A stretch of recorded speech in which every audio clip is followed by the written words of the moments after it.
জয়নাল আবেদিনরা হারে না, হুসাইনিরা কখনো হারে না। আল্লামা ইকবাল বলছেন বাত বাত ইতনা হি হ্যায়, বাত বাস ইতনা হি হ্যায়, ইয়াজিদ থা হুসেন হ্যায়। কথা শুধু এতটুকু। ইয়াজিদ বলেন, ফেরাউন বলেন, নমরুদ বলেন, সবাই এক সুতোয় গাঁথা।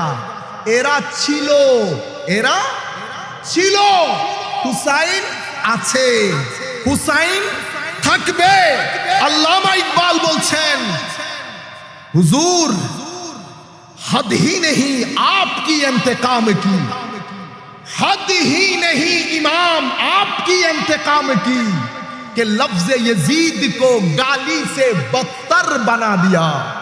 कि হুজুর আপনি মন খারাপ করবেন না, প্রতিশোধ এমন লাজবাব হয়েছে, প্রতিশোধ এমন লাজবাব হয়েছে। হুজুর ইয়াজিদ গালি ছিল, গালিতে পরিণত হয়েছে। কিয়ামত পর্যন্ত কোন মুসলমান ঘরানার মধ্যে ইয়াজিদ শব্দ আর ফেরত আসবে